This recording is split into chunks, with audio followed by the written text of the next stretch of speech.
ఉంది, బెంగళూరులో కూడా ఉంది. దానికంటే 50 గదులంట 100 గదులంట ఏదో కథలు ఉన్నాయి కదా అని చెప్పి పత్రికలు మీ ఇష్టం చెప్పి రాసేసుకుంటున్నారు. మీకు చెప్పాల్సింది అది కాదు. అయ్యా మాకు హైదరాబాద్లో ఇల్లు ఉంది. ఎవరికన్నా చూపించారు హైదరాబాద్లో ఇల్లు? ఇంతవరకు చంద్రబాబు నాయుడు గారు ఇల్లు కట్టుకున్న ఇల్లు హైదరాబాద్లో ఎవరికైనా చూపించారా? ఎస్, జగన్మోహన్ రెడ్డి గారు తాడేపల్లిలో ఇల్లు కట్టుకున్నారు. వస్తున్నారు జనం, తండోపు తండాలుగా వస్తున్నారు, వెళ్తున్నారు. ఇవాళే కాదు, ప్రారంభించిన రోజు కూడా వందలాది మంది కార్యకర్తలను పిలిచి ఇక్కడ ప్రారంభోత్సవం చేశాం. ఏమండి చంద్రబాబు నాయుడు గారు హైదరాబాద్లో మీరు ఇల్లు కట్టుకున్నారు కదా, ఎవరికన్నా భోజనం పెట్టారండి హైదరాబాద్లో ఇంటికి పిలిచి? అసలు హైదరాబాద్ ఇల్లు ఏంటో చూపించారా? హైదరాబాద్లో ఎంత విలాసవంతమైనటువంటి రాష్ట్రమైనటువంటి ఇల్లు కట్టుకుని మీరు దాన్ని ఇవాళ జగన్మోహన్ రెడ్డి గారిని విమర్శిస్తున్నారు. ఎస్, జగన్మోహన్ రెడ్డి గారు ఎక్కడా కూడా క్విట్ ప్రోకోలో ఇల్లు తీసుకోలేదని మనం చేస్తున్నా. జగన్మోహన్ రెడ్డి గారు తాతగారి దగ్గర నుంచి ఆస్తులున్నాయి. వారు చక్కని ఇల్లు కట్టుకునేటువంటి లక్షణం వారికి ఉంది. హైదరాబాద్ లో ఇల్లుంది, బెంగళూరులో ఇల్లుంది. ఇవన్నీ ఉన్నమాట వాస్తవం. ఏమైనా రాష్ట్రం ఏమన్నాను ఏదో మీరు కాజేసినట్టుగా మీరు మాట్లాడేటువంటి పరిస్థితులు చేస్తున్నారు. చివరికి ఒక అక్రమ నిర్మాణంలో నివసిస్తున్నటువంటి నారా చంద్రబాబు నాయుడు గారు ఈ విధంగా మాట్లాడడం సరైనటువంటి పద్ధతి కాదు. లింగం లేని వారి ఆస్తిని క్విట్ ప్రోకోలో కొట్టేసినటువంటి మీరు ఇవాళ జగన్మోహన్ రెడ్డి గారి గురించి మాట్లాడడం అనేది సమంజసమైనటువంటి అంశం కాదని కూడా ఈ సందర్భంగా నేను చెప్పదలుచుకున్నాను. విశాఖ ప్లాంట్ గురించి మాట్లాడవలసిన మీరు విశాఖ ప్లాంట్ గురించి మాట్లాడరు, దాన్ని పరిష్కారం చేయరు. పరిష్కారం చేయకుండా సమస్యలన్నీ కూడా పక్కన పేరుకుపోయి ఇవాళ మీరు బాతాకానీగా కబుర్లు మాట్లాడుకున్నట్టుగా మీకున్నటువంటి పత్రికల్లో పెద్ద పెద్ద హెడ్డింగ్లు పెట్టి ఆ హెడ్డింగ్లో మీరు రాసుకునేటువంటి పరిస్థితికి మీరు దిగజారిపోయే వాళ్ళ రాజకీయాలు చేస్తున్నారు. హోంమంత్రి వస్తే సమస్యల పరిష్కారానికి ప్రయత్నం చేయకోకుండా జగన్మోహన్ రెడ్డి గారి మీద బురదలేటటువంటి కార్యక్రమాలు చేస్తున్నారు. మాకు ఉన్న సమాచారాన్ని మాకు ఉన్నాయి, మీకే కాదు మాకు సమాచారాలు ఉంటాయి. ఆయన ప్రెస్ మీట్ పెట్టి మాట్లాడాలా? మీరు ఏం మాట్లాడారో మాకు కూడా తెలుసు, మాకు సమాచారం ఉంది. ఏం మాట్లాడారు మీకు తెలుసు కదా. పవన్ కళ్యాణ్ గారిని ఉప ముఖ్యమంత్రిగా చేయమని బీజేపీ కోరింది, అమిత్ షా గారు కోరారు. దాని మీద మీరు గత్యంతరం లేని పరిస్థితుల్లో ఉప ముఖ్యమంత్రిగా పవన్ కళ్యాణ్ గారిని పెట్టారు. ఇవాళ మీరేం చేస్తున్నారు? ఉప ముఖ్యమంత్రిగానంట పవన్ కళ్యాణ్ గారు ఒక పక్కన ఉంటే రెండో పక్కన ఆయన కుమారుణ్ణి తెచ్చుకోవాలనే ప్రయత్నం చేస్తున్నారు. మీ ఇష్టం తెచ్చుకొని మాకేం అభ్యంతరం లేదు, కూటమి ప్రభుత్వం కదా, మీరు తెచ్చుకోవచ్చు. మీరు ఎవరినైనా తెచ్చుకున్నారు ఆయన మంత్రిగా, మీరు ఎవరినైనా తెచ్చుకున్నారు ఆయన మంగళగిరికి. దీన్ని అమిత్ షా గారిని మీరు అడిగారంట. అమిత్ షా గారు ఏ మాట చెప్పాడో మాకు తెలుసు. ఏం మాట చెప్పాడు? ఏమండి చంద్రబాబు నాయుడు గారు, మీ ఓడిని కాస్త కంట్రోల్లో ఉండమనయ్యా, ఎక్కడ పడితే అక్కడ ఏళ్లు పెడుతున్నాడు, ప్రభుత్వానికి చెడ్డ పేరు వస్తుంది, ఉప ముఖ్యమంత్రి లేదు ముఖ్యమంత్రి లేదు, కాస్త ఆగండి, మీ స్పీడ్ తగ్గించండి, మీ అబ్బాయి స్పీడ్ తగ్గించండి, మీ అబ్బాయి ఎక్కడ పడితే అక్కడ వసూలు కార్యక్రమాల్లో నిమగ్నమైపోయి ఉన్నాడు, కాస్త జాగ్రత్త చేసుకో నాయనా అని ఒక మంచి సలహా ఇచ్చాయంట.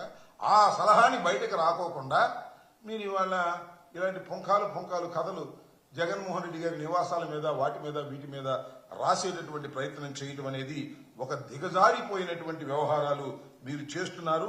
ఈ వ్యవహారాలను కట్టిపెట్టి వాస్తవాలను ప్రజలకు అర్థమయ్యే విధంగా మీరు చేస్తే బాగుంటుందని కూడా మనవి చేస్తున్నారు. జగన్మోహన్ రెడ్డి గారికి 50 బెడ్రూమ్లు ఉన్నాయి, 60 బెడ్రూమ్లు ఉన్నాయి, ఎన్ని పాత చింతకాయ పచ్చడిలో కథలన్నీ కూడా ఇవాళ మళ్ళా వండి వాచేటటువంటి ప్రయత్నం మీరు చేస్తున్నారు. ఇది కరెక్ట్ కాదని కూడా ఈ సందర్భంగా నేను మీ ద్వారా ప్రజలకి, ముఖ్యంగా చంద్రబాబు నాయుడు గారి పార్టీకి కూడా చెప్పదలుచుకున్నాను.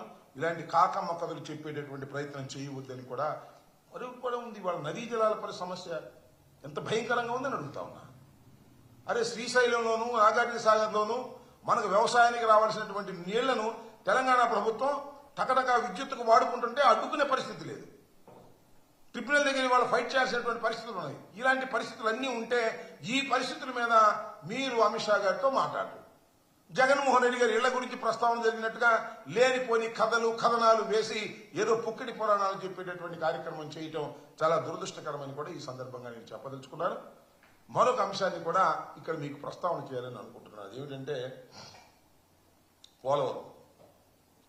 పోలవరంలో చంద్రబాబు నాయుడు గారు డయాఫ్రమ్ వాల్ నిర్మాణం, రెండవ డయాఫ్రమ్ వాల్ నిర్మాణం చేయడానికి నిన్న పనులు ప్రారంభించారు.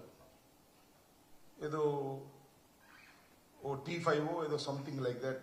ఆ మిక్చర్ని కలిపేదానికి, సిమెంట్ కాంక్రీట్ మిక్చర్ కలిపేదానికి పైనుంచి ఆదేశాలు ఇచ్చాయని పనులు ప్రారంభించబోతున్నారని నిన్న నామినల్గా ప్రజలు పనులు ప్రారంభించారనే మాట వినటం జరిగింది.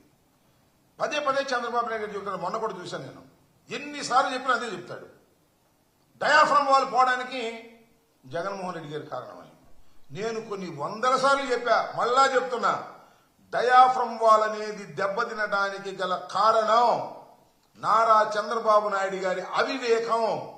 తెలుగుదేశం పార్టీ ఆ రోజుల్లో అధికారంలో ఉన్నప్పుడు చేసినటువంటి తప్పిదాల వలన డయాఫ్రమ్ వాల్ నిర్మాణానికి ముందు కాఫర్ డ్యాముల నిర్మాణం చేయకోకుండా, నదిని డైవర్ట్ చేయకోకుండా మీరు చేసిన పాపానికి ఇవాళ మళ్ళా మా గురించి చెబుతున్నాడు. రెండోసారి వాళ్ళ డయాఫ్రమ్ వాల్ వేయాల్సినటువంటి ఒక పరిస్థితి ఏర్పడడానికి ప్రధానమైనటువంటి ఎక్యూజ్డ్ నారా చంద్రబాబు నాయుడు గారు, తెలుగుదేశం ప్రభుత్వం, అలాగే దేవినేని ఉమా. వీళ్ళ చేసినటువంటి తప్పిదానికి జగన్మోహన్ రెడ్డి గారి మీద బురదలాలనేటువంటి ప్రయత్నం చేస్తున్నారు. ఇది ఎన్నోసార్లు చెప్పాను, మళ్ళా చెప్తున్నాను. అది చంద్రబాబు నాయుడు గారికి మాత్రం ఒక నమ్మకం ఉంది. చెప్పగా చెప్పగా చెప్పగా జనం నమ్ముతారు అని జగన్మోహన్ రెడ్డి గారి మీద నెట్టేసేటటువంటి కార్యక్రమాలు చేస్తున్నారు. ఇది చాలా తప్పు. జగన్మోహన్ రెడ్డి గారి టైంలో పోలవరం ప్రాజెక్ట్ అనేది అద్భుతంగా శరవేగంగా ముందుకు వెళ్ళింది. మేమున్నప్పుడే 2 కాఫర్ డ్యాములు కూడా క్లోజ్ చేయడం జరిగింది. స్పిల్వేని కంప్లీట్ చేయడం జరిగింది. కరోనా సమయంలో కూడా చాలా జాగ్రత్తగా స్పీడ్గా మేము ముందుకు తీసుకువెళ్లాము. కేవలం డయాఫ్రమ్ వాల్ విషయంలో జరిగిన తప్పిదం వలనే ఈ రోజున పోలవరం ప్రాజెక్టు కుంటుబడింది. ఇవాళ మళ్ళా వాళ్లే సెకండ్ డయాఫ్రమ్ వాల్ వేయాల్సిన పరిస్థితి ఏర్పడింది. అది వేస్తున్నారు. వేసే ప్రతిసారి జగన్మోహన్ రెడ్డి గారి ప్రభుత్వం అవివేకంగా చేసింది అనేటువంటి మాటలు మాట్లాడుతున్నారు. ఇవి చాలా తప్పిదమైనటువంటి మాటలు. చంద్రబాబు నాయుడు గారికి నమ్మకం ఏంటంటే ఆయన చెప్పంగానే 2 పత్రికలు రాసేస్తాయి, 3 పత్రికలు రాసేస్తాయి, టీవీలో చెప్పేస్తాయి, జగన్మోహన్ రెడ్డి గారి వల్లే నష్టం జరిగిందని ప్రజలు నమ్ముతారు అనేటువంటి ఒక భ్రమలో ఆయన ఉన్నాడు. ఇది వాస్తవం కాదని కూడా ఈ సందర్భంగా నేను చెప్పదలుచుకున్నాను. డయాఫ్రమ్ వాల్, 2వ డయాఫ్రమ్ వాల్ బావర్ కంపెనీతో మీరు వేయించుతున్నారు. మంచిదే, వేయించండి, తొందరగా పూర్తి చేయండి. కానీ ఆ పాపానికి మీరే కారణం అనేది మరొకసారి చెబుతున్నాను. మీరు చెప్పిన ప్రతిసారి కూడా మళ్ళా నేను ఈ విషయాన్ని చెప్పవలసి ఉంటుందని కూడా ఈ సందర్భంగా నేను మీకు తెలియపరుస్తున్నాను. ఓకే,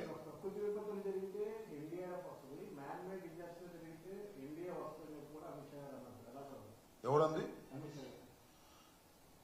ఓహో, ఏంటంటే ప్రకృతి విపత్తులు జరిగితే ఎన్డీఆర్ఎఫ్ వస్తుంది, మ్యాన్ మేడ్ విపత్తులు జరిగితే ఎన్డీఏ వస్తుంది. మరి రమ్మను ఎన్డీఏని. ఎక్కడికి?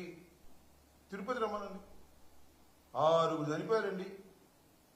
మ్యాన్ మేడ్ యాక్సిడెంట్ ఇది కాదా? మానవ తప్పిదంతో చనిపోవడం తప్ప మరొకటి కాదు.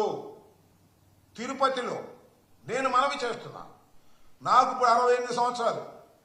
అంతకు ముందు సంగతి కూడా నాకు తెలుసు. అనేక సార్లు మనం విన్నాం, చూసాం.